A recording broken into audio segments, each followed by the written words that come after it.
Señores, buenas noches. Soy Luis Novarecio. Hasta las 22 lo vamos a acompañar aquí en Dicho Esto con Rosario Ayerdi y Martín Angulo aquí presentes en el estudio, y por razones de aislamiento Nacho Ortelli, que está en su casa.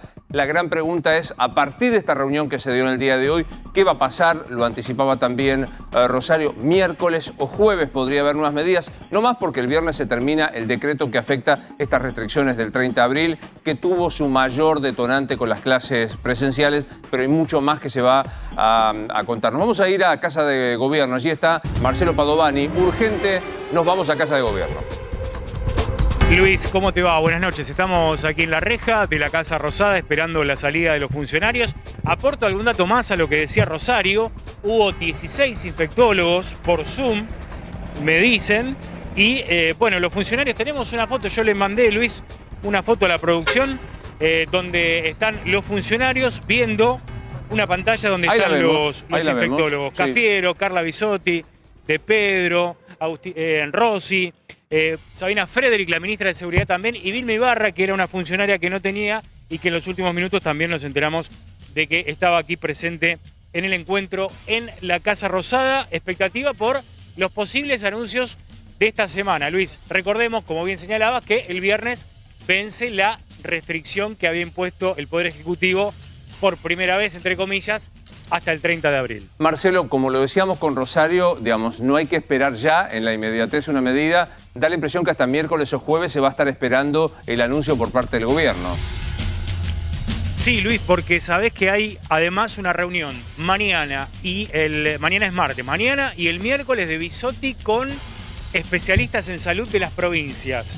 Y el próximo jueves, si no me equivoco, y si el dato que me pasaron es correcto, el presidente de la Nación, Luis, va a hablar con los gobernadores. Porque claro, el apoyo de los gobernadores tiene que estar para tomar cualquier tipo de medida. Ahora, lo incluimos a Horacio Rodríguez Larreta, el jefe de gobierno de la ciudad, en esa reunión que va a tener el presidente de la Nación. Bueno, esas son las cuestiones a definir en las próximas horas, Luis. No te vayas, Marcelo, porque estamos allí viendo la cámara que toma la salida donde habitualmente se va el presidente. Rosario, las zonas críticas, repasemos un poco cuál es la zona más dura donde, por ejemplo, Kicillof propone fase 1. Aparte del AMBA, ¿de qué zonas estamos hablando? Estamos hablando de más de 100 distritos, de 135 distritos que tiene la provincia de Buenos Aires. No solamente hablamos del AMBA, algunos del interior de la provincia de Buenos Aires, ya los propios intendentes, no importa el color político, están pidiendo el regreso a fase 2. La provincia de Buenos Aires se divide en los distritos por fase, ninguno está en fase 1, incluso dicen que no se va a llegar a volver en la provincia de Buenos Aires, que son los más duros, a fase 1 total, que era cuando había restricciones absolutas, cuando no se podía circular en la calle y había solamente negocios esenciales. En la provincia dicen, queremos cierre total, pero no hablamos de una fase 1 extrema como al principio de la cuarentena. Ahora son más de 100 distritos y sí el foco está puesto obviamente en el conurbano bonaerense. Déjame consultarlo a Nacho Ortelli, que está obviamente a través de una conexión remota. Enseguida lo vamos a consultar para saber qué pasa con la capital federal, que es el tema que trae él, y también qué pasa con Martín. Hoy estamos a 12 horas, 13 horas del plazo para presentar de parte del Gobierno Nacional el fallo, mira, el dictamen, la respuesta, el traslado que le corrió la Corte por el tema clases, ¿no? Estaban trabajando durante todo el día los abogados del Estado. Hoy temprano planteaban que el objetivo era presentarlo en el transcurso de la tarde. Todavía no lo hicieron. Tienen tiempo hasta mañana a las 9:30 de la mañana.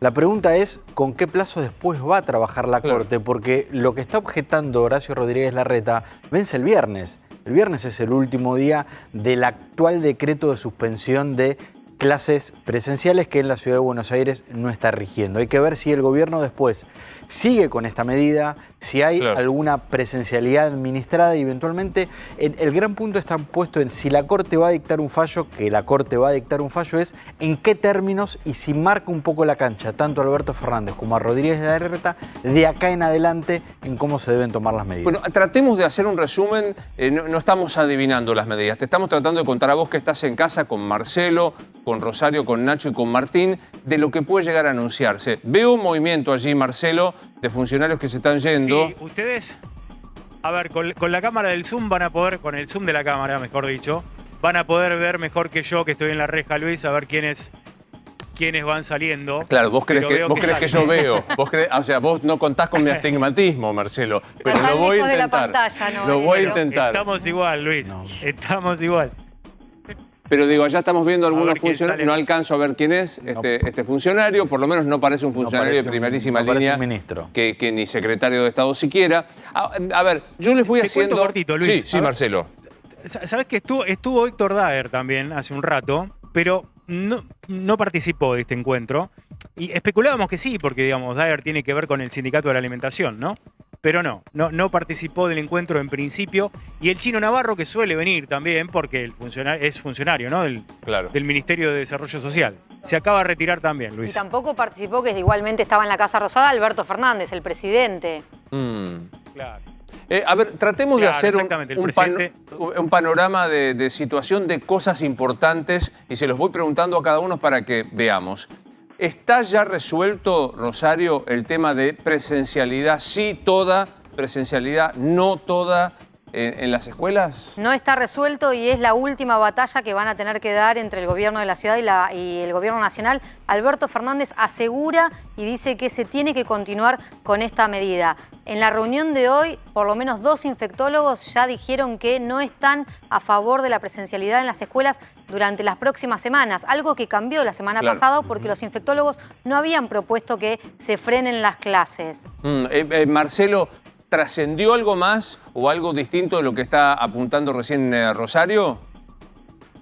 No, algo distinto no. Es en línea con lo que dice Rosario desde la apertura del programa. Preocupación. Lo que especulábamos acá, en realidad... ahí salió Frederick, mirá. Sí. Ahí está Sabina Frederick, la ministra de Seguridad. Frederick, la ministra de Seguridad. No veo que se quiera acercar a conversar a la reja, ¿no? Es difícil que se acerquen, Luis. No suele ocurrir, ¿eh? Acá a la reja de Casa Rosada no suele ocurrir. Lo máximo que podemos hacer es ver a los funcionarios cuando se acercan, o cuando salen, mejor dicho, del ala norte de la Casa Rosada. Esta es el ala que da a la avenida Rivadavia, ¿no? Claro. Bueno, acá se va Sabina Frederick, la ministra de Seguridad. Te decía, la preocupación, por lo que nos dicen algunas fuentes, tiene que ver con la movilidad, Luis. Con la movilidad, con el transporte público, con el transporte privado, con todo tipo de transportes, con los controles en la calle. Claro. Sí, esto de pedir también mayores controles, trascendió ¿no? las últimas... Claro. Rosario, te agrego esto, trascendió en el transcurso de la tarde que la Ciudad de Buenos Aires, por ejemplo, podría llegar a prohibir los juegos en las plazas. Digamos, bueno, son medidas que se están estudiando, ¿eh? Bueno, esto ya ocurrió, ¿no? Hoy es claro. Al principio de la pandemia. ¿Te acordás que no se dejaba que la provincia... la cuarentena más dura era la llegada a los comercios de cercanía en la provincia de Buenos Aires y una suerte de vuelta manzana, creo que eran 500 metros que se habían planteado en la capital federal. Era el modo. Hoy No el uso de espacios públicos, aunque estuvieras a 2 cuadras. O sea, claro, no se podían usar. Claro.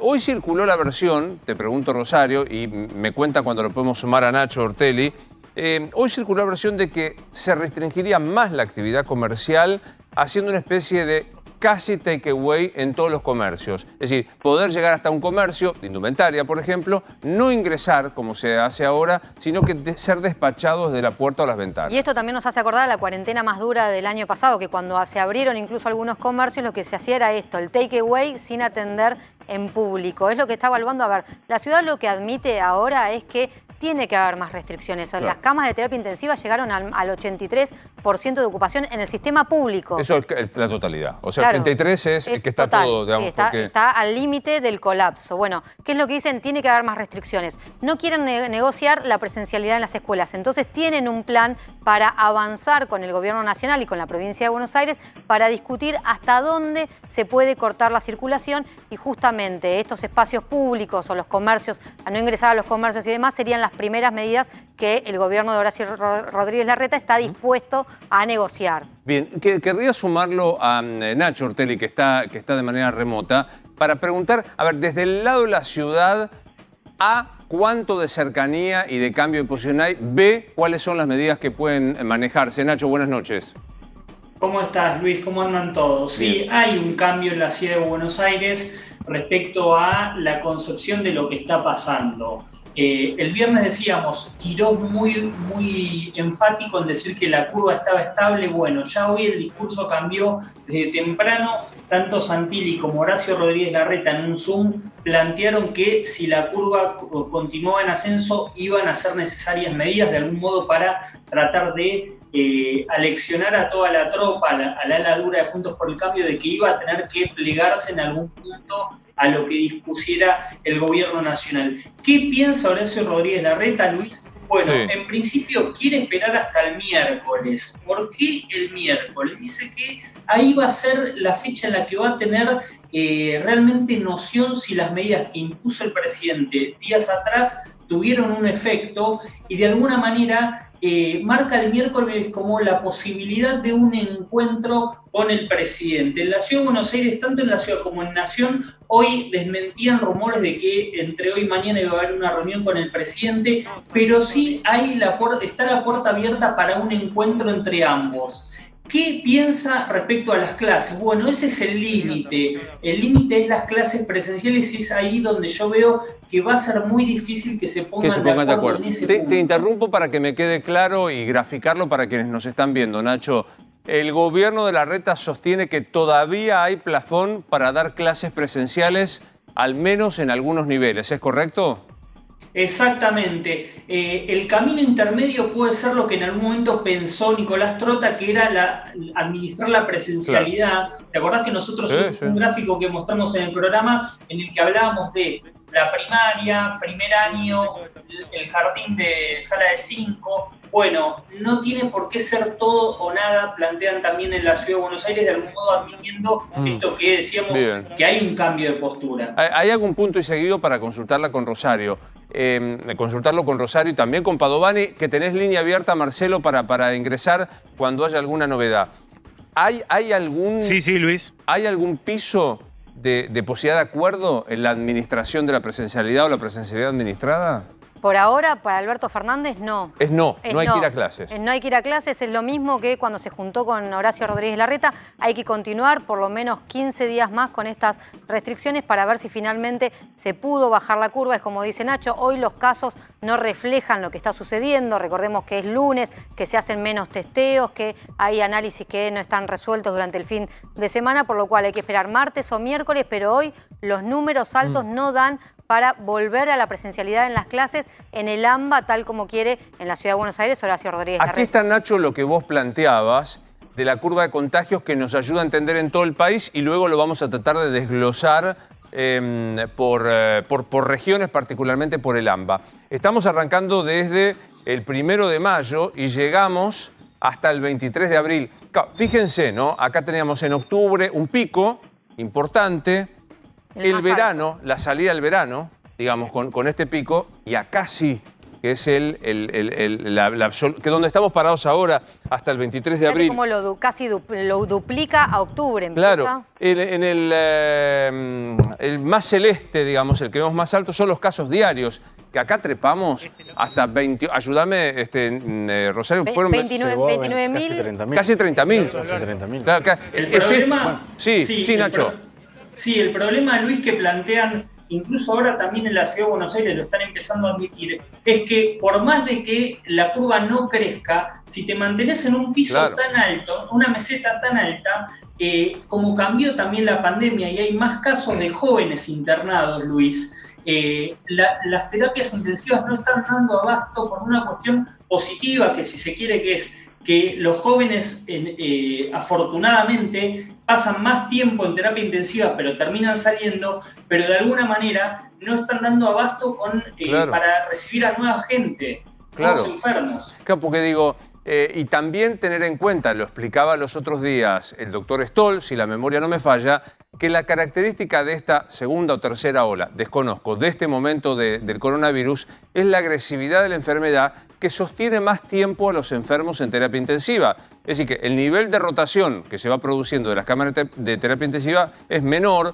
más las camas pediátricas ocupadas por niños, no como el año pasado por adultos, hacen un panorama complejo. Un promedio de 20 días por paciente en terapia intensiva, cuando antes era de 5 a 7 días e incluso menos, porque lamentablemente los pacientes mayores de 60 años fallecían. Claro.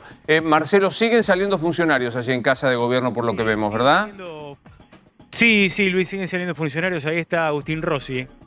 A ver, yo lo veo de acá, no sé si lo complique a Claudito. Pero está con Belis. Ahora lo vamos a ver, Luis. Bien. Se va a subir a ese auto, seguramente el ministro de Defensa. También, mirá la logística, qué importante, ¿no? Participó el ministro de Defensa, participa la seguridad y, bueno, por supuesto que participa todo lo que tiene que ver con el área de salud. Obviamente, ahí está Rossi, Ahí está. a ver si lo Sí, podemos estamos ver. viendo a Agustín Rossi. Está Belis también. Sí. Me parece que esta vez, veremos cómo se reacciona luego esta reunión, hay como una intención de bajar el tono de la exposición pública, ¿no? O sea, me parece que vamos a ver las reuniones. Hoy hubo cruces entre la ciudad y la nación, Rosario. Sí, sobre todo porque Horacio Rodríguez Larreta participó del Zoom de Juntos por el Cambio, por el cual se reúnen cada 15 días a través de esta plataforma, y sorprendió el jefe de gobierno porteño porque dijo que en 48 horas se quedan sin vacunas. Sorprendió frente a los dirigentes propios y también a los ajenos, lo que provocó que Carla Bisotti levante el teléfono, hable con Fernán Quirós y le diga, pero nosotros no recibimos ningún mail, no recibimos ninguna comunicación, ningún aviso de que ustedes estaban teniendo este problema. Para que entendamos cuántas dosis hay en Argentina distribuidas, Sí. 8.700.000 dosis.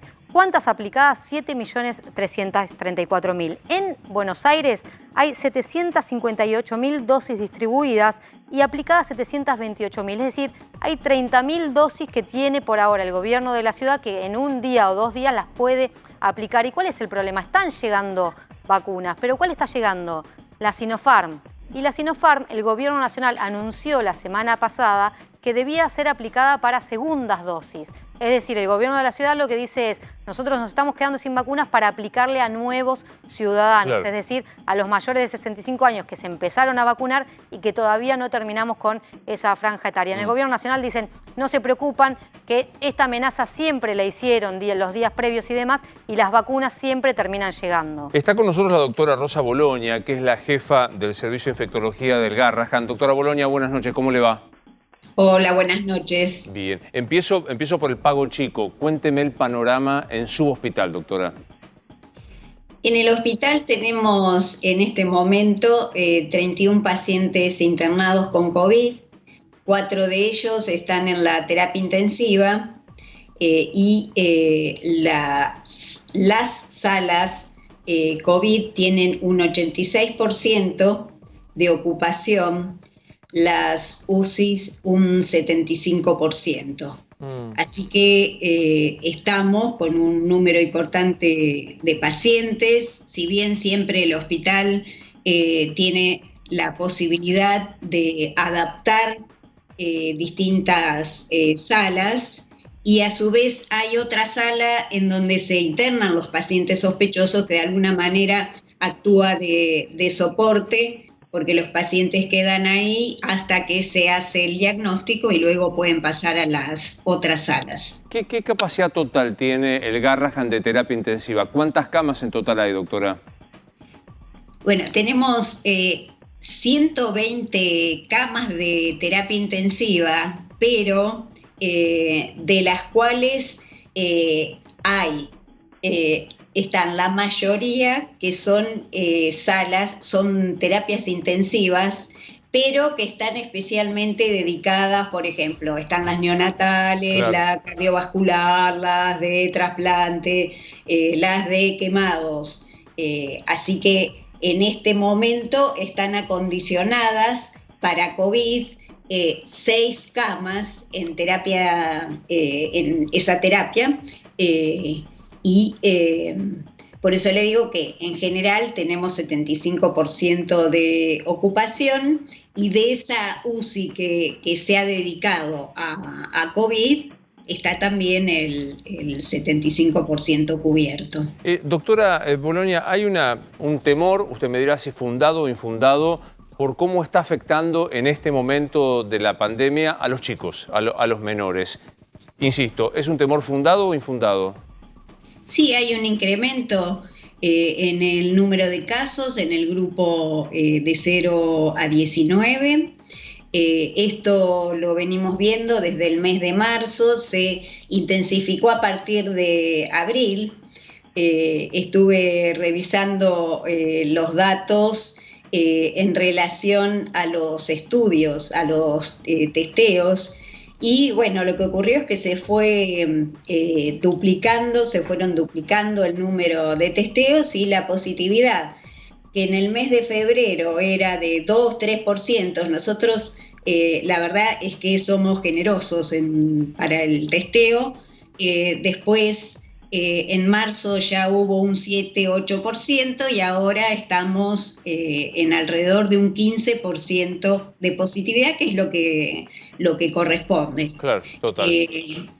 Así que, sí, doctora. Sí. Doctora, hoy hubo una reunión de infectólogos en la Casa Rosada. Le pregunto si usted hubiese participado de ello, ¿qué le hubiese pedido al presidente o qué recomendaría en base a su experiencia?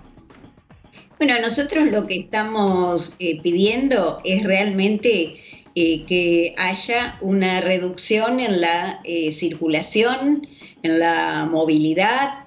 Tiene que haber, sabemos, por ejemplo, en relación a las escuelas hay una movilidad de 20-25%, así que por eso es que en AMBA se ha recomendado el cierre de las escuelas, de la presencialidad, así que pensamos que eso debe cumplirse y es muy probable que se requieran medidas o sea, de mayor prevención, como para que haya menor circulación, porque el número de casos realmente es importante. Estamos con una tasa de nuevos casos por 100.000 habitantes en la ciudad de Buenos Aires de 1.250, realmente es muy elevado. ¿Le puedo hacer una pregunta torpe general? Y usted me va a decir, no me puede preguntar eso, es una pregunta más de sensación que de lo que hace usted, que es un arte para salvar vidas de personas. Desde el Garrahan, donde usted está desde siempre trabajando, ¿siente que el resto de la sociedad entiende la gravedad de la situación o que hay como dos sintonías distintas? No, impresiona que no hay una comprensión de la situación a partir de la población. Ayer a la noche, por ejemplo, pasaban en un canal unas imágenes de San Telmo después de las 8 de la noche. Había grupos de jóvenes que, bueno, estaban despidiéndose, pero eran grupos de 10, 12 jóvenes sin barbijo, que se saludaban, se abrazaban de despedida. El uso de barbijo realmente es bajo o se usa mal. La circulación hoy a la mañana en la ciudad de Buenos Aires era, bueno, un día común. Era difícil comprender la situación en la que estamos desde el punto de vista sanitario. O sea, si uno ve esa película, le costaría entender qué es lo que pasa en los hospitales, sanatorios, clínicas. Total. Mi compañero Nacho Ortelli quiere hacer una pregunta. Sí, Nacho. Sí, doctora, le quiero consultar que si usted cree que por 15 días, si fuera una medida por 15 días, alcanzaría para aliviar al sistema sanitario, para descomprimir, a propósito de esto que se plantea de que la gente necesita una fecha de salida para, obviamente, respetar a rajatabla lo que se le imponga. ¿Usted estaría de acuerdo con 15 días o cree que es un poco más lo que necesita el sistema sanitario? Los 15 días se necesitan en forma urgente, ya. Hay que ver de qué manera se cumple, como para que realmente a partir de ahí hay que ver de qué manera se va modulando. Pero me quedo con esta frase que usted dijo, doctora, los 15 días se necesitan de una manera urgente. Urgente. O sea, no da, y me hago la autocrítica del caso, no da este debate público que estamos... Por eso yo le preguntaba, digo, usted ve una película sentada, trabajando todos los días en el Garrahan como el resto de sus colegas y demás, y siente que la película de la sociedad no se parece, son como dos cines distintos. Sí, exactamente. Sí. El hospital pediátrico no es que esté al límite de su capacidad. Nosotros podemos continuar con cirugías complejas, con cirugías programadas, con las otras, los tratamientos de los pacientes oncológicos que no tienen que, nosotros todavía eso podemos continuarlo, pero en los centros de adultos ya se están restringiendo las otras actividades y en este momento todos tenemos que tener cuidado de no tener ningún problema, porque realmente en este momento en los hospitales y sanatorios no hay cama para nada, no es solo para... Sí, Martín. Doctora, estos 15 días de cierre que plantea con mucha necesidad, ¿es también con cierre de escuelas o, en su mirada, en su opinión, podría haber una presencialidad administrada en las escuelas como plantean algunos funcionarios?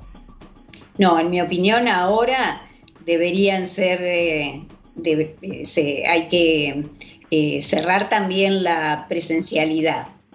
Hay experiencias que nos están contando ahora, por ejemplo, los británicos en Reino Unido en noviembre, diciembre del año pasado, se hizo cierre, confinamiento, con las escuelas abiertas y no se logró contener los casos. Recién cuando se hizo el cierre de las escuelas se pudieron controlar los casos. Esto se ha repetido en otros lugares, sabemos la experiencia de Israel, así que hay que pensar esto, ustedes estaban hablando de presencialidad administrada,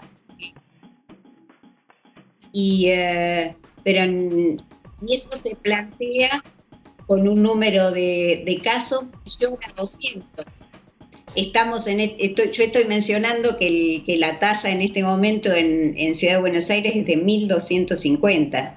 Así que realmente, por eso es que sí o sí hay que hacer el... Hay dos consultas que le quiero hacer que me llegan a través de las redes, doctora. Una es, porque la verdad que angustia mucho, en general es una angustia la pandemia, pero angustia el tema de los chicos. Mi pregunta es si corresponde. ¿Hay chicos con otras comorbilidades y por eso que detonan en la terapia intensiva o es que se trata de una agresividad mayor del virus? Los pacientes que están internados en este momento en las terapias intensivas con COVID son pacientes que tienen enfermedad de base. Hay una entidad que ustedes seguramente, ahora que cuando lo mencione, la van a identificar, que es el síndrome inflamatorio multisistémico, que se puede dar en niños sanos y que esta complicación puede llevar a necesidad de cuidados intensivos. Pero en general en los niños que no tienen enfermedad de base, COVID es un cuadro leve, incluso puede ser asintomático, con excepción de este cuadro que es un síndrome postinfeccioso. Bueno, pero digo, reitero esto para llevar, no digo tranquilidad, pero mayor información a los papás. La mayoría de los chicos que se encuentran internados tiene una enfermedad de base o lo que se llama comorbilidad. Es decir, que ha habido como un agravamiento de la situación por esto. Y la otra pregunta que quiero hacerle, doctora, es, hoy circula periodísticamente la discusión sobre si hay o no hay oxígeno al alcance de las entidades. ¿Qué pasa allí en el Garrahan? En el hospital hay disponibilidad y como le decía antes, nosotros tenemos todavía posibilidad de incrementar el número de camas, ya sea en salas generales como en las unidades de cuidados intensivos. Bien. Doctora, ha sido un placer escucharla. Gracias y, como siempre digo, en usted el respeto a todo el personal de la salud, todos, en todas sus áreas, y gracias por estar con nosotros. Muchas gracias a usted. Hasta la doctora Rosa Boloña es jefa del Servicio de Infectología. Marcelo, ¿qué pasa en Casa de Gobierno? Bueno, seguimos esperando, Luis, la salida de los ministros. La reunión, por supuesto, terminó. Como ya adelantó Rosario en tu programa y todavía no hay novedades comunicables, Luis. Vamos esperando que salga algún funcionario. Si alguno quiere hablar, por supuesto, tienen los micrófonos nuestros abiertos. Te digo, es difícil porque en general no pasa, ¿no? Estamos lejos y en la reja de la Casa Rosada, pero expectantes ante cualquier tipo de información. Claro, ahí también uno se plantea así, gracias Marcelo, siempre el micrófono abierto, uno se plantea así porque ¿cuál fue el primer motivo de la cuarentena cuando comenzó la enfermedad? Pertrechar, está mal el verbo, pertrechar las terapias intensivas y comprar instrumental, capacitar. Digo, ¿no se hizo más? O sea, ¿se siguieron agregando camas de terapia intensiva o se detuvo la situación? Sí, siguieron agregando camas de terapia intensiva, incluso en la provincia de Buenos Aires se triplicaron. O sea, si pensamos en las 800 camas que tenían al principio de la pandemia, ya el sistema hubiese saturado. Pasó lo mismo en la ciudad de Buenos Aires. Ahora hay una queja del Gobierno Nacional porque lo que dicen es, bueno, también desde el Gobierno Nacional se compró respiradores. ¿Te acordás la discusión el año pasado con la fábrica cordobesa? Sí, claro. Que empezó a fabricar respiradores. Bueno, el Gobierno Nacional en aquel momento tuvo que hacer una resolución para que sea solo el Gobierno Nacional el que pueda comprar para repartir en las jurisdicciones. Ahora esa resolución se terminó en julio. ¿Qué pasó desde julio a esta fecha? Que las diferentes provincias, sin mirar color político, no adquirieron respiradores, $8.500 cada respirador. A esto iba, claro, o sea, que hubiesen agregado más. O sea, que como modo de prever la segunda ola, que parecía inevitable, porque acá tenemos la ventaja del hemisferio norte, que vamos viendo que no se agregaron más respiradores. Bueno, de la segunda ola se viene hablando ya desde el año pasado. Nosotros, como si vos, tenemos el espejo de lo que pasa en Europa y no solo da la sensación de que, si bien hay muchos funcionarios que dicen que sí, que durante los últimos meses el sistema sanitario se reequipó a comparación del año pasado, da la sensación de que no alcanzó y lo que yo marco siempre, ¿no? Me parece que también durante 3 meses las medidas de control se relajaron de una manera absoluta. Pero estoy de acuerdo, 100% de acuerdo con vos. Y que eso no sé en qué medida está afectando, pudo haber contribuido a la actual situación. Y quiero decirte que no es un achaque esto que se relajaron las medidas. No. Hay una naturaleza humana. Ayer había una nota estupenda en el Diario de la Nación, perdón que no puedo citar el autor porque no me lo acuerdo, a mi edad pasa este tipo de cuestiones. Y otras cosas ¿Cómo más. En el que decía que hay una cuestión que está probada en todo el planeta, que el sostenimiento de las cuarentenas estrictas en un momento eclosiona por una cuestión gregaria, por una cuestión de que somos sociales y que hay, digo, en el verano, donde aparecieron, por ejemplo, eventos al aire libre en la Ciudad de Buenos Aires, estaban recontra concurridos, porque es natural que esto sucediera. No podés no preverlo a esto. Ese es el punto. Vos en un momento se abrieron los restaurantes y los bares. El aforo se cumplía. Llegó un momento que se dejó de cumplir.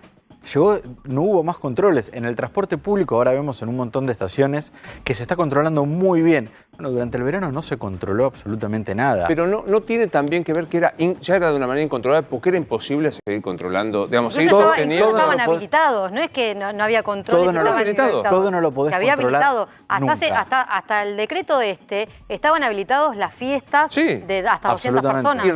Y te voy a decir, por haber ido, recontra controladas. O sea, había burbujas, había un montón de... Y es natural que la gente quisiese volver a tener alguna cosa parecida a una salida. Ahora, con respecto a la fecha de cuándo puede haber nuevas medidas, ahí me están informando que en la reunión los infectólogos en realidad pidieron contar con 72 horas más de recolección de datos para precisar la nueva etapa. Es decir, martes, miércoles, jueves. Hasta el jueves pidieron recolectar esta información, sí reconocieron que el sistema está saturado y el personal está estresado. Hubo diferentes propuestas. Luis Cámara en concreto, lo decíamos anteriormente, pidió seguir con las restricciones y habló de no estar de acuerdo con la presencialidad, pero por ejemplo, otra propuesta de Florencia Can fue la de repasar qué actividades no esenciales pueden ser reguladas con la idea de limitar la circulación. Hubo distintas propuestas, pero por lo menos esto, ¿no?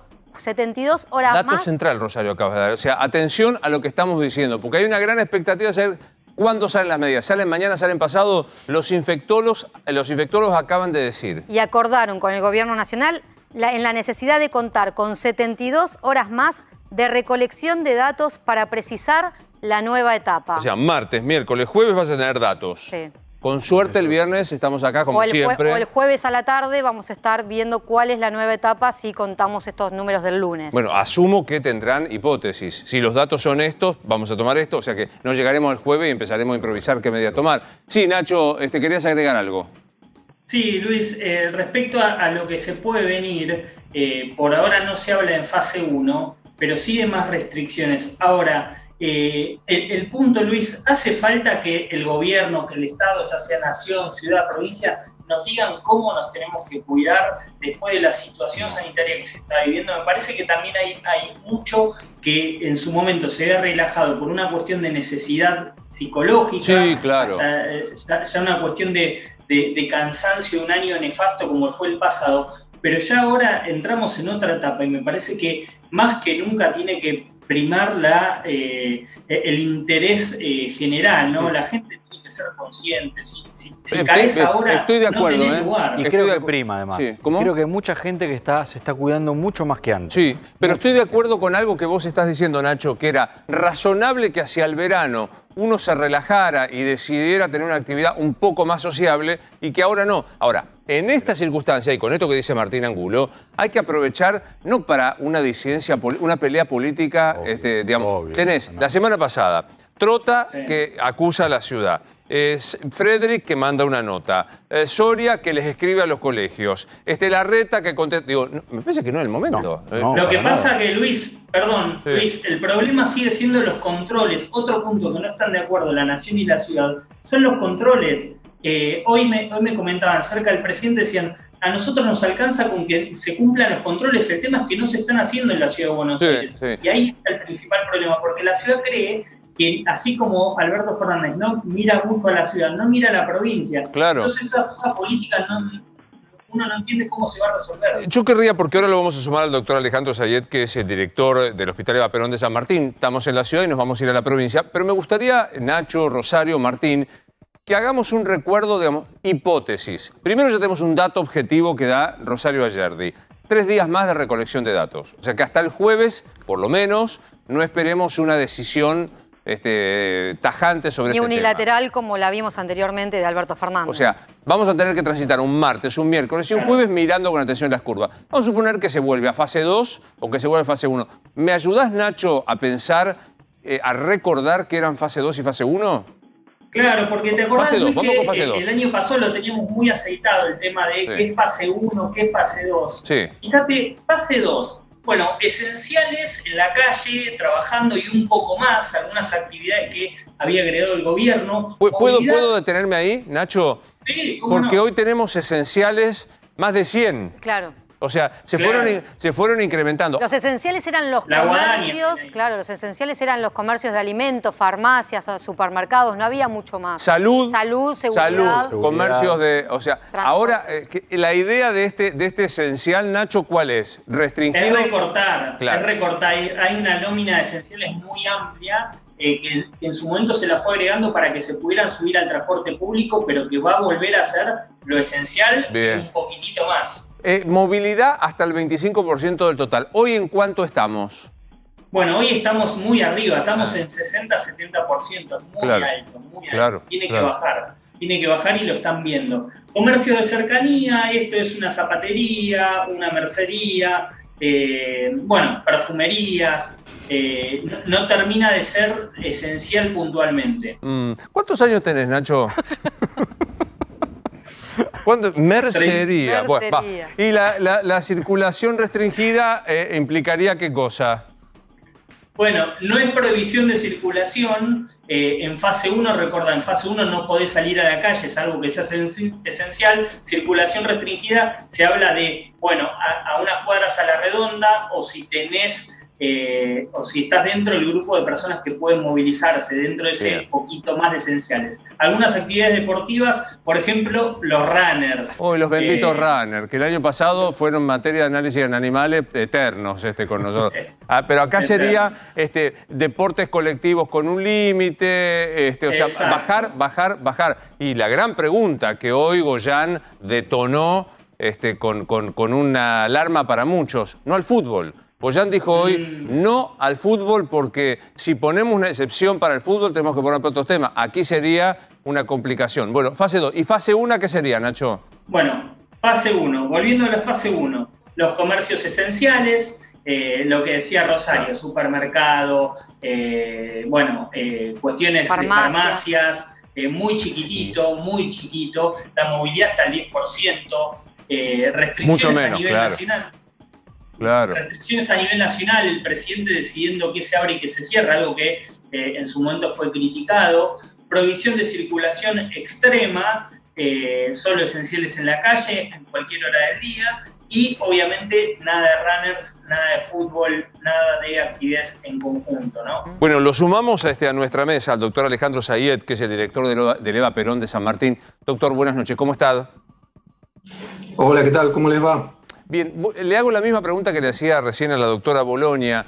Viendo lo que pasa en su hospital, ¿siente que se condice con lo que pasa en la realidad de todos los días de nosotros, los civiles? No, efectivamente no. El hospital está en absoluta tensión, en un estrés, con una angustia administrada, con el personal en relación a la demanda extrema que se está dando en las guardias y con el 95% de las camas ocupadas, las camas operativas de terapia intensiva, las de terapia intermedia y cuidados mínimos. Es decir que lo que se ve en los hospitales, por lo menos en el Hospital EVA Perón, es una crisis, un nivel de saturación del sistema que no está reflejado en las conductas que nosotros podemos observar en la comunidad en general. Quiero tener un segundo, Alejandro, con una expresión que usted acaba de tener, que no sé si es técnica o qué. Dijo, estamos en situación de estrés con angustia administrada. Bueno, es un poco lo que estamos tramitando en este momento. Estamos tramitando una administración de la crisis. Esa crisis no está alejada de la angustia, el disconfort, salir de nuestra zona de confort en relación al cambio de tareas que realiza el personal permanentemente, a la tensión en los equipos, al estiramiento de los equipos para absorber más capacidad operativa de camas, que es lo que hacemos permanentemente. Lo que estamos haciendo en estas últimas semanas es acondicionar el sistema como hicimos el año pasado, pero de una forma mayor. Ustedes piensen que este año tenemos dos veces y media el pico del año pasado, el número de casos en la provincia de Buenos Aires. 2 veces y media. Sí. En esta última semana empezaron los casos a tener no un descenso, pero empezó a no crecer tanto la curva. Y eso, de alguna manera, nos permite tener alguna planificación con un poco, digamos, de mayor optimismo sobre la ocupación de las camas. Sin embargo, lo que nosotros alertamos es que a pesar del crecimiento en el número de camas, de la contratación de nuevos profesionales, no profesionales, enfermeros, técnicos, a pesar de eso, si no se toman medidas concordantes en la comunidad general, no hay sistema sanitario que alcance. No hay sistema que alcance en el mundo para absorber la tremenda demanda que todavía estamos teniendo en las guardias, en la cantidad de hisopados, en la positividad de los hisopados que de alguna manera proyectan en estos próximos 15 días mayor número de internaciones, con un número de internaciones que no bajan en promedio de COVID, ¿no? Claro. Los 14 días, sí. Y con una duplicación de casos que a veces, menos esta semana, teníamos una duplicación de casos menor de 14 días. Entonces, a lo que íbamos era indefectiblemente a chocar, a colapsar, que eso es lo que uno no desea. Y por eso estamos administrando esta coyuntura, este sistema en crisis, ¿no? Alejandro, a ver si me ayuda para entender esto. Desde cuando empezamos marzo del año pasado, luego se equipó el EVA Perón en terapias intensivas. Usted me dirá en cuánto y hacia cuándo. O sea, cuántas camas tenían y cuántas tuvieron en qué momento hasta ahora. Bueno, nosotros en el EVA Perón empezamos, digamos, la administración con 8 camas de terapia intensiva. En este momento tenemos 27 camas. O sea que triplicamos el sistema, más 5 camas más que tenemos en el shock room de guardia. O sea, 27. Y no se aumentaron. ¿Cuándo fue que se consiguieron estas 27 camas? La fuimos aumentando en el transcurso de la pandemia del año pasado. Con ese número nosotros logramos absorber la gran demanda que teníamos. Luego, nosotros por el tema de las vacaciones y las licencias, ese número de camas lo pudimos balancear, reducir, poner de cuidados intermedios, y luego hace un par de meses volvimos al número que nosotros necesitábamos el año pasado, y por eso la semana que viene tenemos que abrir 8 camas nuevas de terapia intensiva y abrimos la semana pasada 10 camas nuevas de terapia intermedia. Claro, a esto preguntaba, ¿no? Si se habían agregado este año. Sí, Rosario. Doctor, hay una discusión política por ver de dónde llegan los pacientes. Incluso la provincia de Buenos Aires dice que están recibiendo pacientes de la ciudad de Buenos Aires. ¿Esto se ve en su hospital? ¿Se ve en San Martín? Sí, se ve por la proximidad. Nosotros estamos a 30 cuadras de la General Paz, en San Martín. Sí, y se ve de alguna manera en mayor proporción por los pedidos que nos hacen las ambulancias, que son pedidos desesperados, porque las ambulancias están girando con pacientes muy graves y que obviamente... ¿Cómo? No, ahí está. Sí, lo escuchamos perfecto. Sí.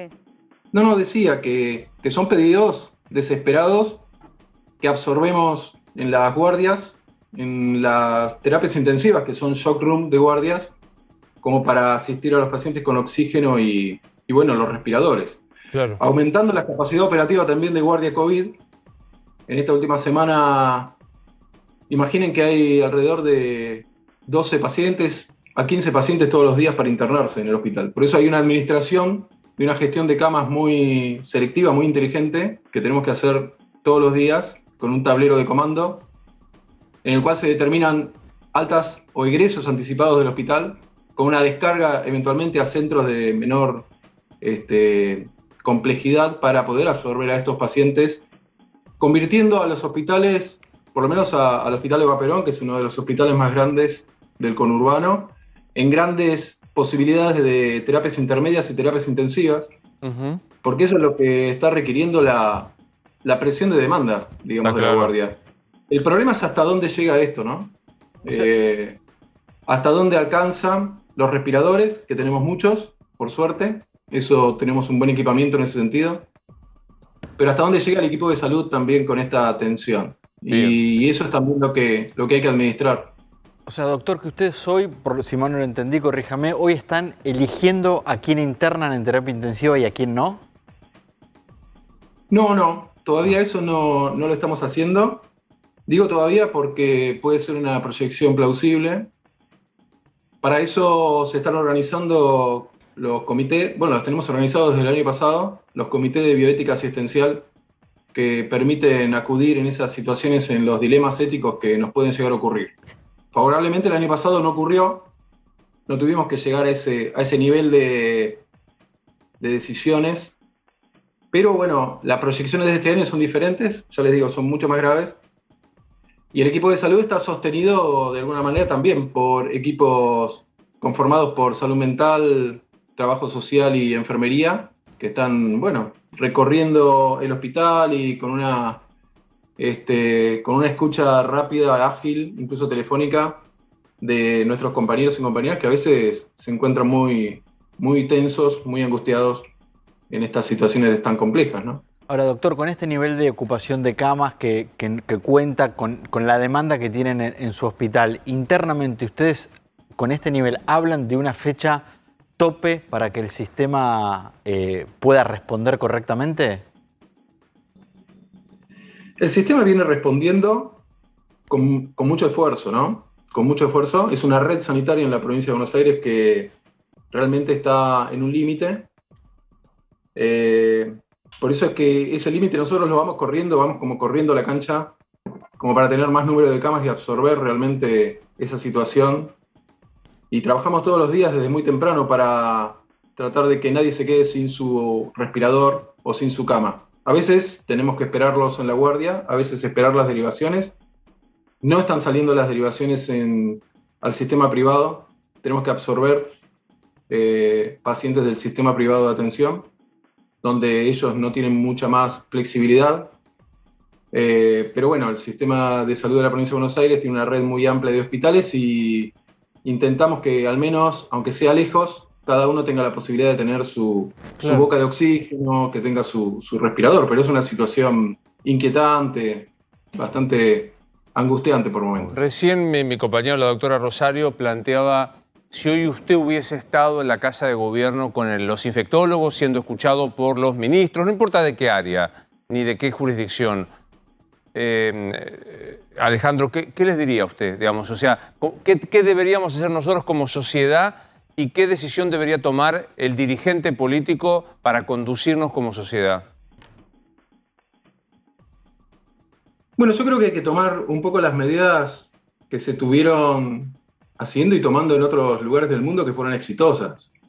Si ahora nosotros mismos estamos viendo que hay una estabilidad en el crecimiento, tienen que ver con esas medidas que se fueron tomando en las últimas semanas de mayores restricciones o de mayor sugerencia a la no liberación de todo. Si nosotros en este momento estamos viendo que están ni siquiera retrocediendo, pero parando el crecimiento exponencial del número de casos, es por esas medidas, y yo sugeriría esas medidas, y que independientemente del nivel gubernamental en el que se tomen, ya sean nacionales, provinciales o nacionales, les pediría a la población que tenga conciencia individual y colectiva y que tome todos los recaudos que sabemos que hay que tomar, que no se relajen más porque esto nos toca a cualquiera.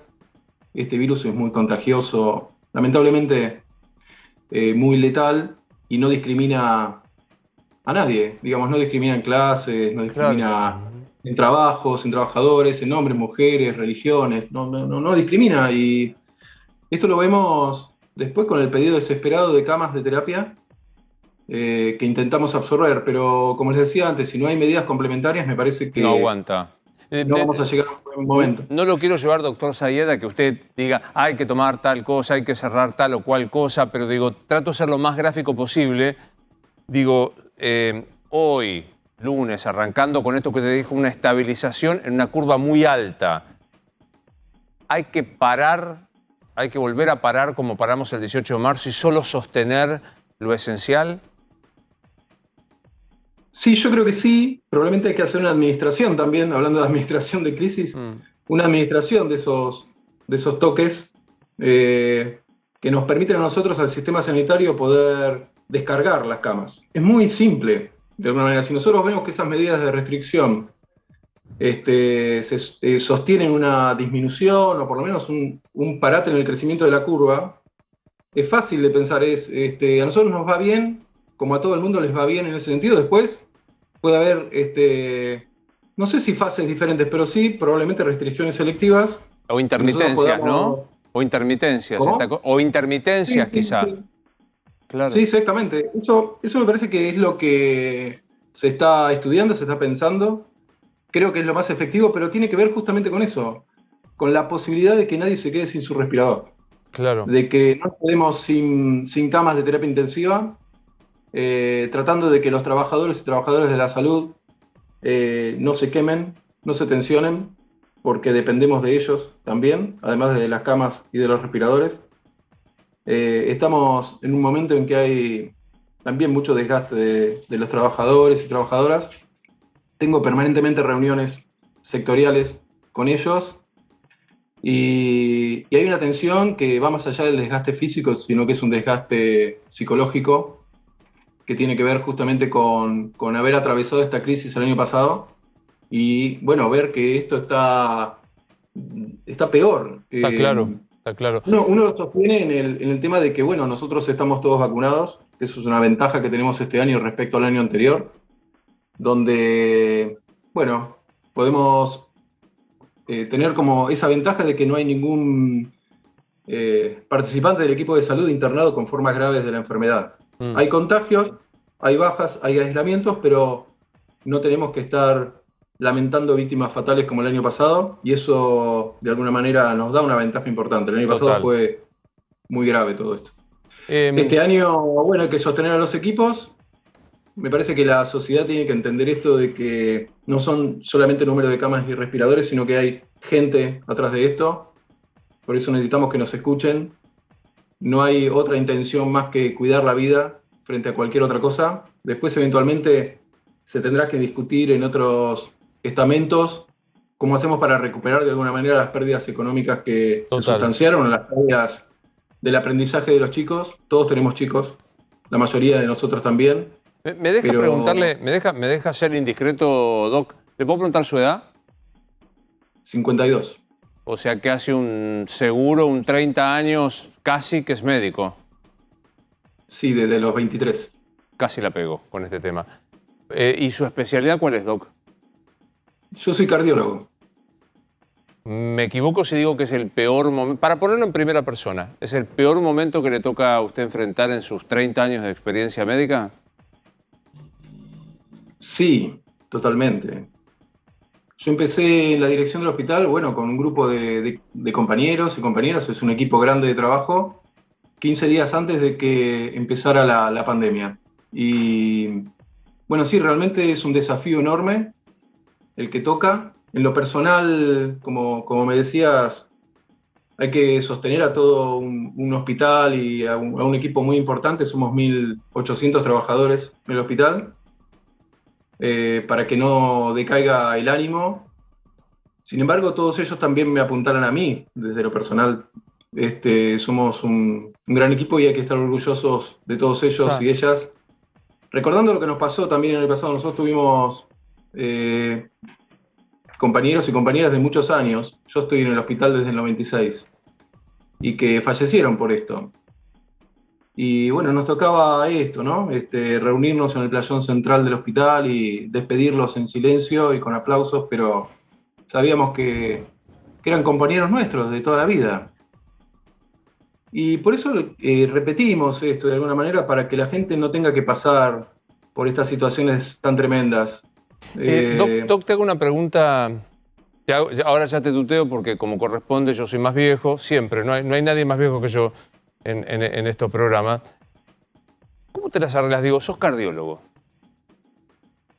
¿Cómo te las arreglas frente a un paciente que viene y te dice, no banco más, me quedo sin laburo, tengo un taller de tornería y si no salgo a laburar, cierro, el Estado no me da una mano, mis hijos se van a quedar sin comer, yo no me la banco más porque ya tengo 50 y tantos y estoy jugado, y a su vez esto, visto desde el lugar que vos me estás contando, de un compañero que tuviste que despedir el año pasado y otro compañero y las camas que se desbordan. En la consulta, ¿qué le decís a una persona que te plantea esto? Bueno, es una situación tremenda, ¿no? Obviamente que nosotros, no sé si somos, digamos, tenemos la posibilidad de aconsejar bien. Nosotros lo que de alguna manera pensamos que tiene que haber una solidaridad social y desde todos los estamentos. Primero está la vida. Esto es como... A mí no me gusta mucho la homologación a la guerra, ¿no? Pero es un cuadro como bélico porque, digamos, todos los días estamos contando el número de heridos y de muertos. Lo naturalizamos, se naturaliza, quiero decir, por un propio autocuidado y un mecanismo, me parece, defensivo de todos nosotros, pero realmente si uno se lo pone a pensar 5 minutos, creo que elige seguir con vida y después vemos. Por supuesto que me parece que tiene que haber un rol fundamental del Estado que acompañe a todas estas familias que la pasan mal, que tiene que haber una responsabilidad también social, empresaria. Me parece que, como en todas las guerras, ¿no? Acá perdimos todos, pierden todos, económicamente se pierde, y ya perdimos. Y de hecho la venimos corriendo muy de atrás y vamos a seguir perdiendo vidas si no nos damos cuenta que nos tenemos que quedar todos adentro, que no vamos a tener camas, ni terapia, ni oxígeno. Como está pasando, hoy veía imágenes de la India, ¿no? Eran terribles. Tremendas. Como se veían en Perú, en Ecuador el año pasado, en Brasil, en algunos lugares de Estados Unidos, incluso por compañeros míos que están en Nueva York, el año pasado la pasaron muy mal, porque no tenían ni siquiera camillas ya para tener a la gente, y ya en hospitales muy grandes estaban acostando a la gente en el piso, y no tenemos que llegar a eso acá. No sé cómo se dice, creo que no se puede hacer especulaciones en este momento políticas, creo que tenemos que hacer un llamado a una conciencia real, a una unidad entre todos y todas nosotros los argentinos, dejar de pensar en más allá o más acá de la General Paz y tomar medidas de verdad. Quizás medidas que pensemos a ver qué resultados nos dan y ir sobre la marcha, como hacemos muchas veces en metodología, viendo los desvíos, ir corrigiendo los desvíos, ir viendo cómo los mejoramos entre todos. Y después hablamos de todo el resto, pero si no tenemos la vida, que es el primer derecho que tenemos que defender, no tenemos nada. Y hablando de la escuela y hablando del trabajo, si bien son organizadores sociales, obviamente, pero a mí me tocó dar mensajes a familiares de compañeros de trabajo y a gente que falleció en el hospital, bueno, a familiares de gente que falleció en el hospital que se quedaron sin papá, sin mamá, los chicos, y eso te desorganiza la vida y no hay cosa que puedas hacer con eso. Entonces, me parece que cada uno de nosotros tiene que sentarse un ratito, unos minutos, en soledad y pensar bien qué está haciendo. Y cuando uno piensa qué está haciendo, va a defender a su vida, va a defender a sus chicos, a sus hijos, a sus viejos, y se va a cuidar mejor. Y creo que después, en todo caso, veremos la forma que entre todos y todas nos podemos ayudar para salir de este problema económico también, que es fundamental, pero que en este momento es secundario por todo lo que estamos viviendo. ¿Cuánto gana un médico de terapia de tu hospital? Más o promedio, apenas arranca. Y alrededor de 60.000 pesos, 70.000 pesos. Sí, los ingresantes. Después, bueno, hay escalafones, de los cuales, bueno, llegás a 90.000 pesos, más o menos. Ah. ¿En algún momento, Alejandro, dijiste, pues ya está, no me la banco más, no puedo más? O sea, ¿hasta acá llegué? No, eso no me pasó. La verdad que no. Uno vive esto con mucha satisfacción, que no pasa solamente, obviamente, por lo económico. Pasa por otros lugares, pasa por un deseo, de alguna manera, de salir de esta situación, de entender qué rol el equipo sanitario está jugando un rol protagónico y hay que hacerse cargo de eso, por lo menos la gran mayoría de la gente que conozco y que lo hace con un gran compromiso, respeto por el otro, con una gran humanidad, y por eso es lo que también me parece que es el mensaje, ¿no? que decía antes, ¿no? No solo son camas y respiradores, sino que hay gente atrás que los está manejando, gente que no duerme, gente que no ve a sus familias. Por eso es que hay que pensar mucho lo que está haciendo cada uno de nosotros, y yo creo que de esa manera vamos a bajar, y soy optimista en eso, porque de alguna manera hay que salir. No hay que desesperarse, hay que tener mucha templanza en esto, pero acudir a todos ustedes también, que son comunicadores profesionales, que saben lo que hacen, comunicar también con la misma humanidad que el equipo de salud está trabajando, y cada uno desde su lugar en la sociedad, desde su rol, hacer que todo esto tenga una salida, y después se discute todo. Total. Pero en este momento me parece que estamos en un momento muy, muy crítico, como les decía al principio, administrando esta crisis con la mayor de la profesionalidad, templanza, datos fidedignos, y ante la duda, bien,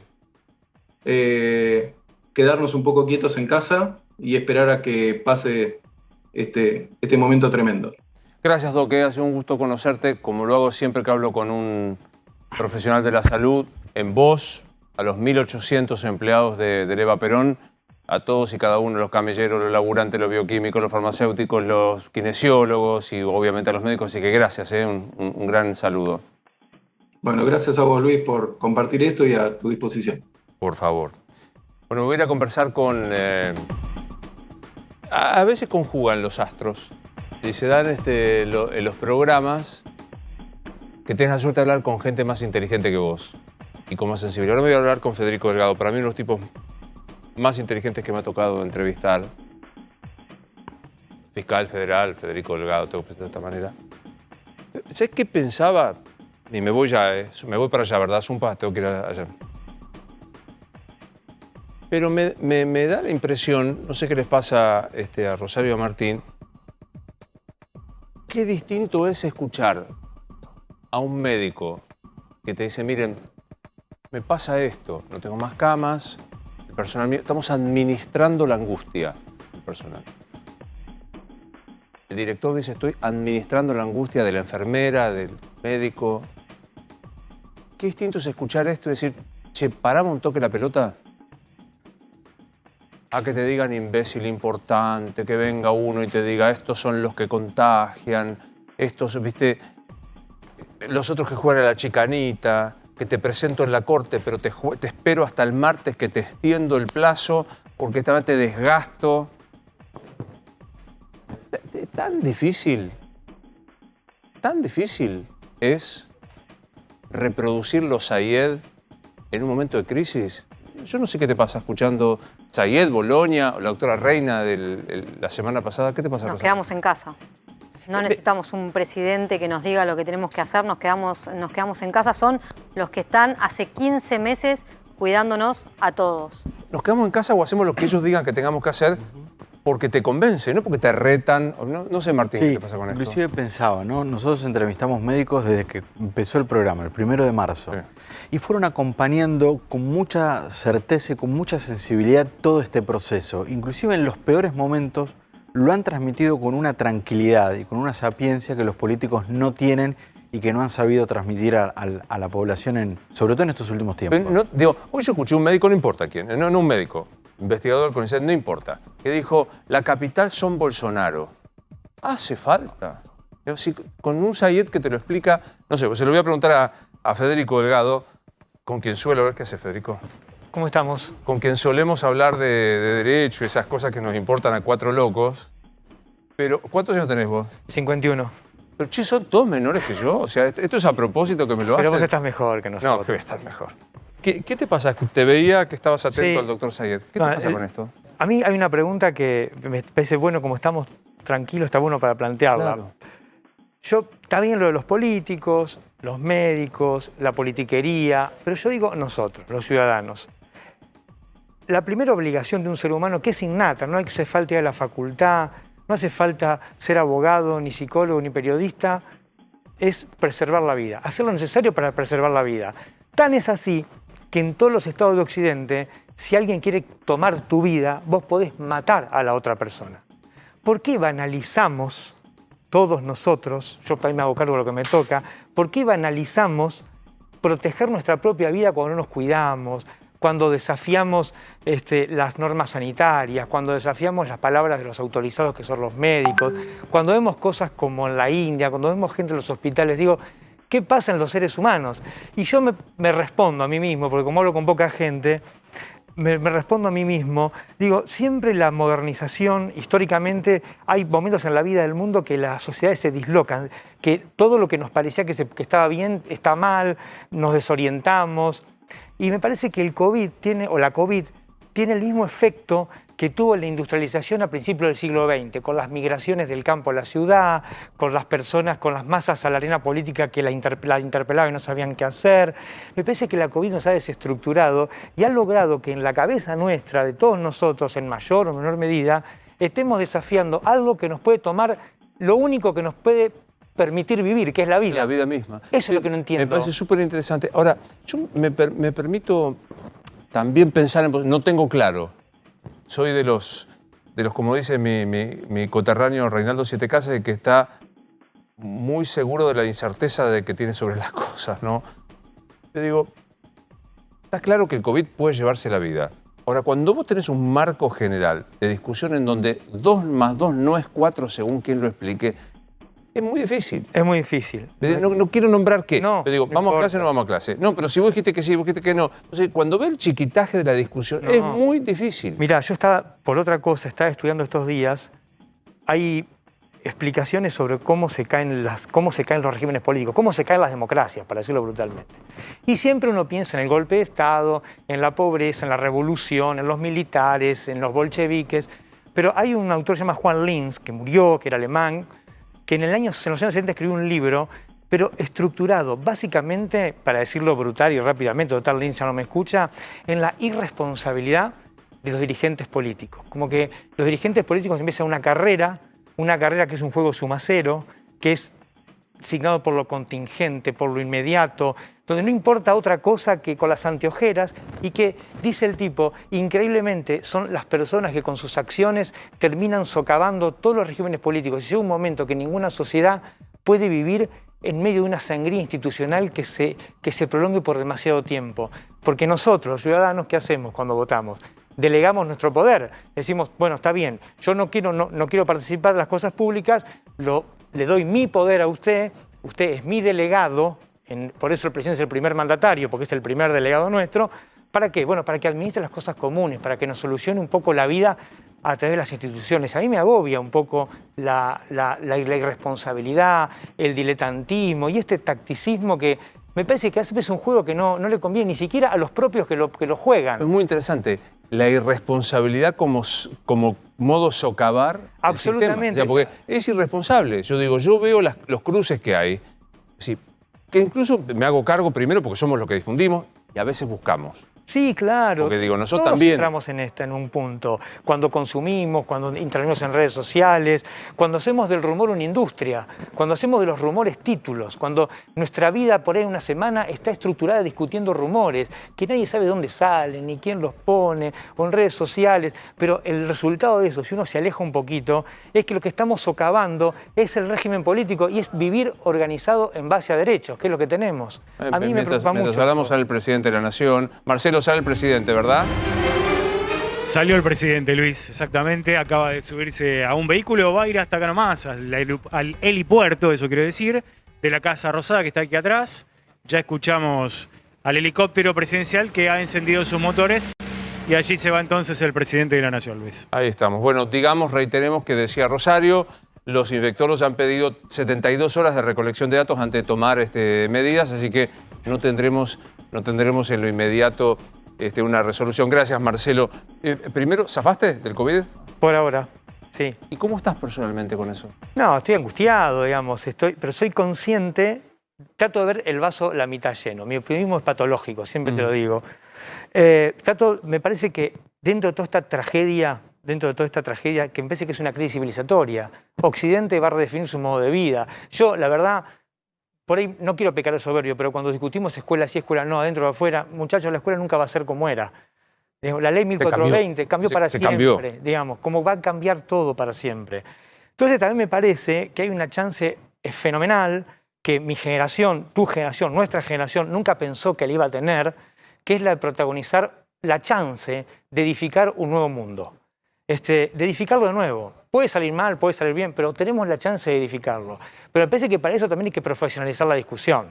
Digamos, vos abrís cualquier diario del mundo de Occidente y los gobiernos están discutiendo cómo hacemos para redefinir el esquema impositivo. Google tiene que pagar impuestos, la renta financiera, cómo hacemos para el trabajo, trabajamos menos horas para que haya más trabajo para los demás, cómo hacemos con el colegio, cómo hacemos con los maestros, cómo están pensando a 5 a 10 años. A mí ese escenario me parece fantástico, porque va a haber que edificar de nuevo el mundo, va a haber que nuevos hábitos, nuevas instituciones. Quiero contar que, bueno, Federico, por suerte es muy conocido, el doctor Delgado, para los que no solo es un fiscal de la Nación, es un fiscal federal, perseguido muchísimas veces, pero es un fiscal atípico. Yo me acuerdo que la primer acercamiento a vos fue un dictamen, no me acuerdo de qué, y el tipo citaba a Foucault y a Lacan. Yo dije, está chapo. Después lo comprobé, conociéndote, que contó esta historia. Por eso me atrevo a esta pregunta. ¿Cómo vivís este tema de si el Estado no me controla, yo no, es lógico que la gente se desborde, que no responda? ¿Cómo vivís esto? El Estado controlador, el Estado así como omnisciente de todos nosotros. Bueno, ahí me parece que hay un error de concepto, ¿no? Pero tiene que ver con lo que nos ha pasado en los últimos 35 o 40 años. Nuestro Estado se ha disuelto, digamos. Existe como aparato, existen los ministerios, las oficinas, pero la estatalidad en un país como la Argentina, que fue creado por el Estado, porque Argentina, Perú, a diferencia de Europa, el Estado creó la nación, digamos. Claro. Fin del siglo XIX, el Estado creó la nación, hizo los hospitales, nos unificó el idioma, nos enseñó a leer y escribir, pero eso me parece que lo hemos ido perdiendo a gajos. Entonces lo que tenemos son cáscaras vacías. Y entonces el problema de nuestro Estado es que la palabra pública carece de credibilidad.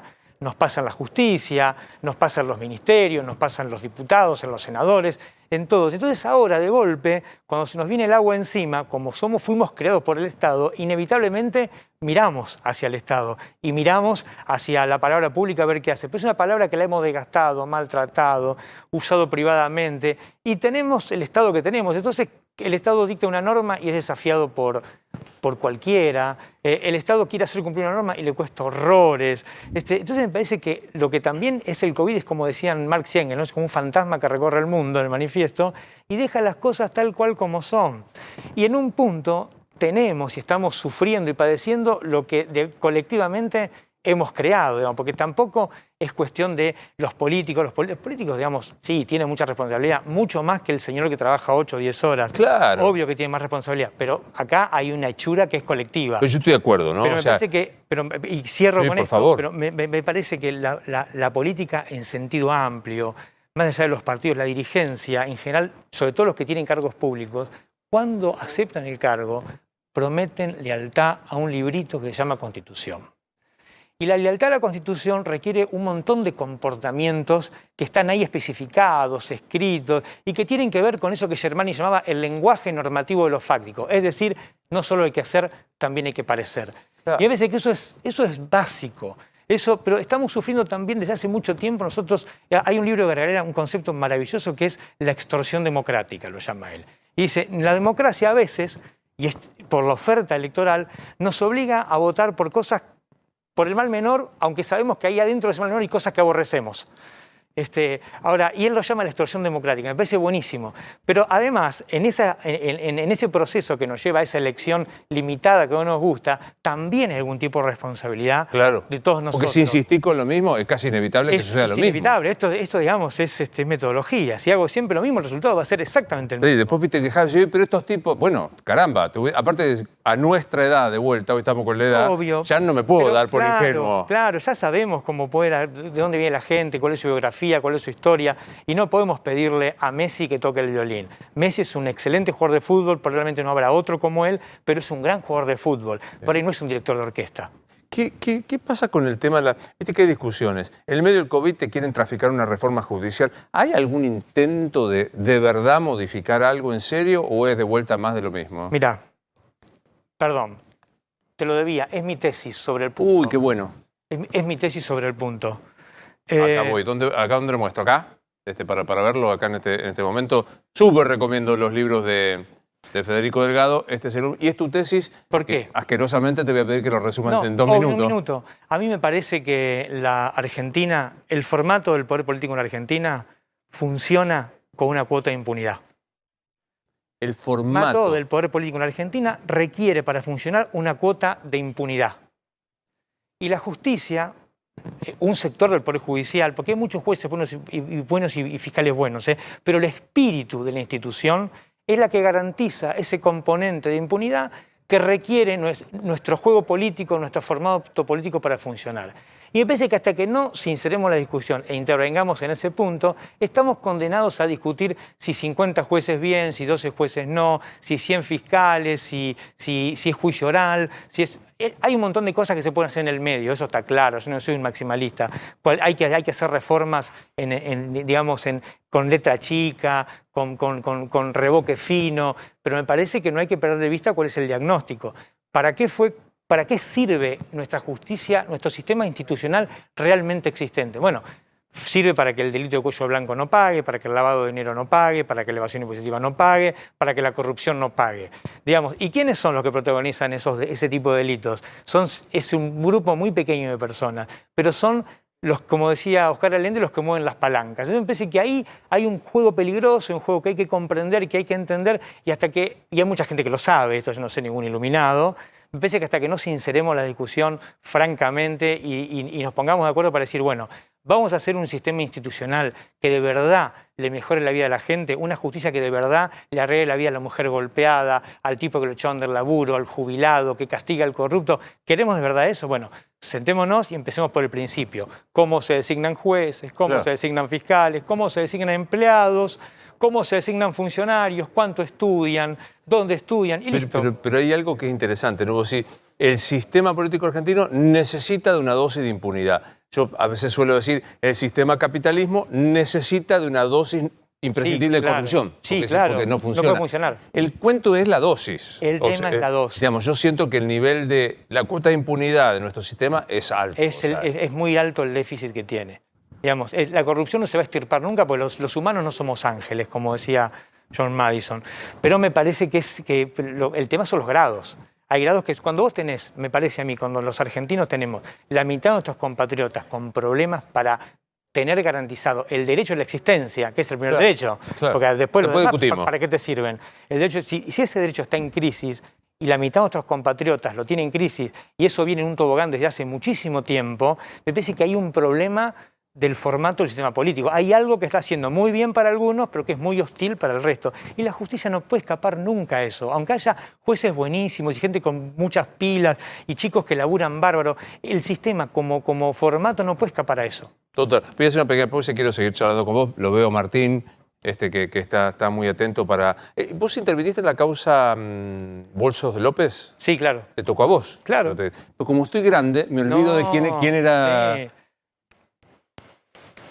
Ya sé que está en la ley, que te da. El tipo llevaba... ¿Cuántos eran? 9 millones. 9 millones. Pero compará, digamos, hagamos un ejercicio comparativo. ¿Qué pena tiene un robo con armas tentado, digamos, que no se consuma, que es grave, que es horrible, que es espantoso? ¿Y qué pena tiene un tipo que se roba tanta plata desde el Estado? ¿La tentativa de robo tiene? Más o menos tiene más pena, Lo mismo. va más preso. O sea, es más grave. Protegemos si yo más. voy y la trato con un arma de robar a Rosario, que José López... Protegemos más el derecho de propiedad que los bienes públicos. Eso también habla de nosotros. Y de eso deberían discutir los legisladores también. Porque te da como un ataque de locura. De bronca, de rabia, de rabia. Martín, que es el mejor, me decía, bueno, pero cumplió la tercera, o sea, me decía, terminala. No, o sea, pero está bien, desde el punto de vista estrictamente legal está bien, pero desde el punto de vista normativo, filosófico, ¿en qué sociedad quiero vivir? ¿En una sociedad que es más negocio vaciar un banco porque vas a tener 3 años de prisión en suspenso? ¿Es más negocio eso que robar 1 kilo de carne con arma que voy a estar 10 años preso? Eso no está bien. Lo que está diciendo no es metáfora, eso no es metáfora. O sea, yo voy a Eso Fano, no está 1 bien. kilo de carne, Andá la carnicería, con armas más graves que José 10 López. años y vacía un banco, robar los depósitos de un montón de gente que confió en tu palabra de banquero y decir que bueno, hice un mal negocio, qué sé yo, y van a decir, bueno, eso es una defraudación.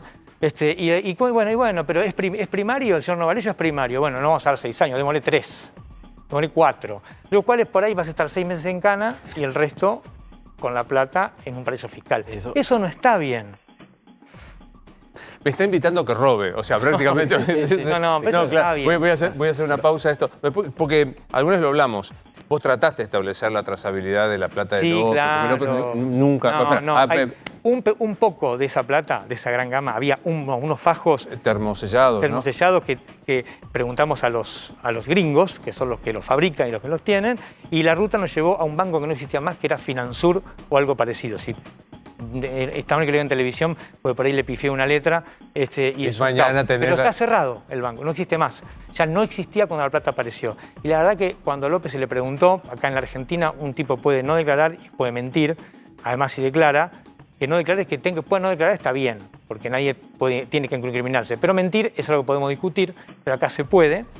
Y López dijo, este dinero es de la política. Solamente fueron sus únicas palabras en 2 o 3 declaraciones, al menos en la etapa de instrucción. Por ahí Martín sabe más de la parte de juicio. Bueno, hago la pausa y sigo hablando con Federico Delgado.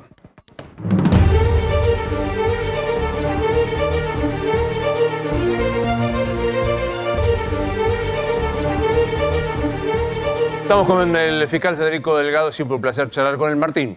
Federico, hoy se está discutiendo mucho, la intervención de la Corte a partir de un planteo vinculado a las clases presenciales, pero en distintos expedientes la justicia, en menor grado que otras veces, ha tenido intervención en la pandemia. Primero te quiero preguntar si crees que debe jugar el Poder Judicial algún rol en la situación actual y si crees que sí, ¿cuál? A mí me parece que la justicia debería jugar un rol que no juega hace mucho, pero que yo siempre estoy en minoría, pero me parece que es un rol educativo.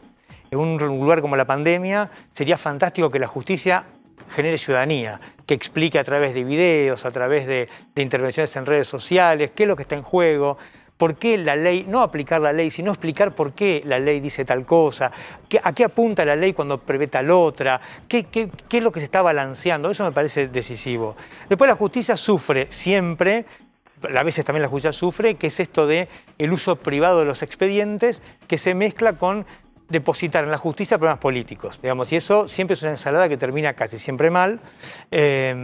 Y que ahora se mezcla con esta patología de los últimos años, que es de usar los expedientes de manera privada, o sea, usarlos en beneficio propio. Ahora estamos esperando que la Corte se pronuncie sobre el decreto de necesidad de urgencia que está rigiendo, y me parece que es una oportunidad fantástica que tiene la Corte para resolver el caso como tenga que resolverlo, pero también para hacer un poco de docencia. Primero, para cumplir el rol político de la Corte, para explicarle o llamar la atención o recordarle a los dirigentes políticos qué es la responsabilidad, qué es lo que está en juego, qué es la ética de la convicción, qué es la ética de la responsabilidad y en qué consiste ser representante del pueblo. Me parece que el rol, la dimensión educativa es un camino que la justicia debería explorar. Ahora digo, hay como un cierto fracaso de la política brutal. Que tenés que ir a preguntarle si das clase o no a la Corte, o con las tarifas, o con lo que... Me parece que es una abdicación de lo que es el ejercicio de la política, ¿no? Hablar. Claro. Hablar. Obvio. Ponerse de acuerdo, convencerse. Obvio. Y aparte... Persuadirse. Esta cosa que la política es el todo o nada. Claro. Que acá pasa eso. Si pará, nunca vas por el 100. Nunca tenés el 100, obviamente. Sí, Rosario. Ahora con la asunción de Soria, el gobierno vuelve a avanzar fuertemente con la reforma del Ministerio Público Fiscal. Más allá de cómo termine esta discusión en el Congreso, ¿cree que Eduardo Casal debería haber renunciado a su puesto como lo pide el kirchnerismo? A mí me parece que lo que tendría que haber hecho la política es designar al otro día que se fue Gil Carbó un procurador general como indica la Constitución. Porque un procurador, pero se le dice el jefe de los fiscales, no es el jefe de los fiscales. El Ministerio Público Fiscal es el abogado de la gente. Es el lugar donde las personas tienen que ir a depositar sus problemas y encontrar una solución.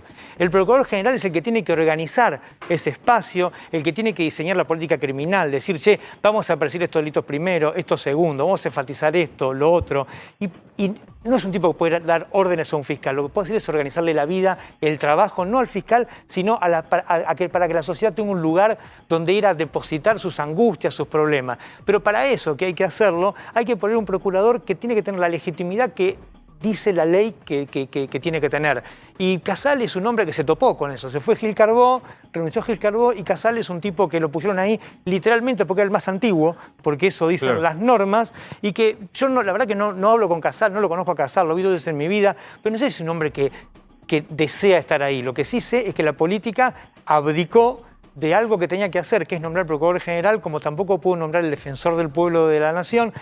Fíjense qué cosa loca, que todos aquellos cargos que requieren mayorías especiales, la política no logra ponerse de acuerdo porque no puede construir una mayoría calificada. Y eso me parece que también expresa el grado de fragmentación de nuestra sociedad y el grado de locura en que estamos viviendo. No es metáfora cuando vos decís van presos los pobres, o le haces una causa a un pibe que fuma porro. ¿Todavía se siguen haciendo causas para los pibes que fuman un porro? A nosotros nos sacaron la competencia de la pequeña cantidad de drogas, pero claro, porque hay una cosa que se enojan conmigo, pero la verdad que en materia de drogas, la justicia... ¿Vos cuántas veces viste que una banda tipo la de Pablo Escobar fue desbaratada en la Argentina? Nunca. Siempre vemos kiosquitos de drogas, ¿pero por qué? Porque la policía a veces se choca con los delitos. Va la policía manejando, ve un tipo que tiene un paquete raro, le pregunta, tenía droga, boom, preso.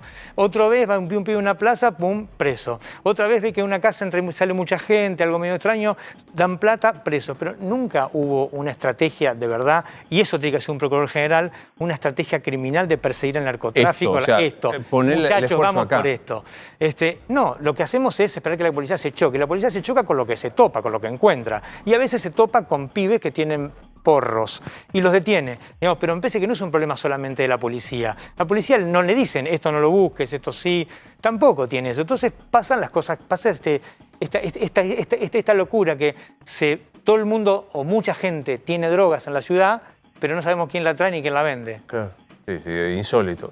Pero digo, alguna vez te lo pregunté y me acuerdo que se armó un lío cuando dijiste el pobre es el que más preso está. Absolutamente. El más vulnerable es el que sufre las partes más duras del sistema penal. Y esto es duro lo que voy a decir, pero el sistema penal, ¿por qué engordó tanto el derecho penal? ¿Por qué está tan gordo y tan fuerte ahora? Porque hay cosas que el sistema político-económico no puede arreglar y hay gente que queda afuera. Y eso genera desórdenes. Entonces, en vez de hacer más colegios, de hacer más hospitales, de hacer más universidades, lo que hacemos es hacer más cárceles y encerramos y aplicamos la ley y inventamos categorías de delitos que nos permiten encerrar a la gente más fácil. Digamos, en esto se ha transformado gran parte de Occidente. Y por eso la cárcel está generalmente habitada por pobres. No defiendo nada, el que cometió un delito tiene que ser juzgado y castigado, pero todos. Escúchame, ¿cómo están tus causas, esas que en algún momento te complicaron? No, está todo mucho más tranquilo. ¿Está más tranquilo? Sí, no, digamos, la peor parte del tango que no sabía bailar y tuve que bailar pasó una situación espantosa. Gracias por aquellos momentos de haberme permitido decir lo que quería, simplemente eso, que no era fácil. Gracias por eso. Bueno, un placer verte. Voy a leer con mucha atención. República de la Impunidad, el nuevo... ¿Qué? 7, 8 libros? ¿Cuántos llevas? Y entre toda la gama de cosas debe ser el octavo de todas las intervenciones. De la justicia el tercero y que espero que sea el último, pero ya está. Pero digamos, son varios. Bueno, gracias. Es un placer verte siempre. Gracias. Pequeña y última pausa. Me quedan 3 minutos. ¿Tenemos reemplazante, de Meoni? Bueno, va a estar mañana en una charla que van a tener Alberto Fernández y Sergio Massa. Hoy le hicieron un homenaje al ministro de Transporte que falleció el viernes último. Lo que acordaron Alberto Fernández y Sergio Massa es reunirse mañana. El ministerio va a quedar sin dudas en manos del Frente Renovador en esta división que se hizo a partir del 2019. No pasaba lo mismo con otros ministerios cuando fueron reemplazados por renuncias. Recordemos Vivienda, recordemos Justicia, que fueron cooptados por el kirchnerismo. En este caso se va a respetar el acuerdo, va a continuar siendo de Sergio Massa. Va a llevar 3 nombres Sergio Massa, 2 hombres y una mujer. De esos 3 nombres va a salir quién es el futuro ministro. Lo va a acordar con Alberto Fernández, pero también lo va a acordar con Cristina Fernández de Kirchner. En 2019 también en un momento hubo otros nombres del Frente Renovador. Había sido el lugar para Mario Meoni porque otros habían sido vetados. Hay que ver qué es lo que pasa finalmente con los 3 nombres que lleva Sergio Massa, pero sin dudas es un lugar para este espacio. ¿Algún tentativo? No.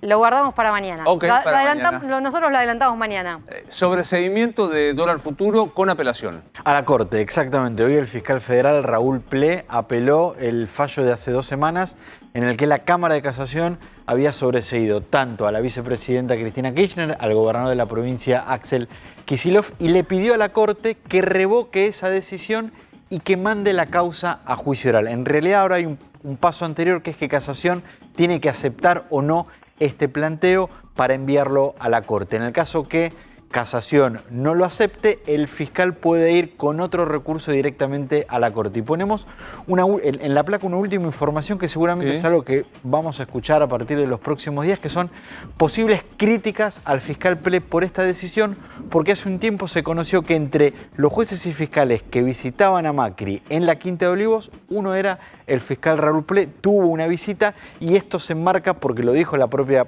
vicepresidenta de la audiencia en Casación. No solo visitaban a Macri los funcionarios judiciales que tenían que resolver las causas, sino que los resolvían en causas iniciadas por funcionarios del macrismo. El dólar futuro, uno de esos expedientes. Bueno, recordá que hoy información de Rosario Ayerdi, la más informada, dijo 72 horas pidieron los infectólogos para recolectar datos y ver qué aconsejan. Pero un anticipo más de lo que pasó en esta reunión. Así es, porque hablaron los diferentes epidemiólogos a ver cuál era la postura que podían llegar a tomar a partir del miércoles.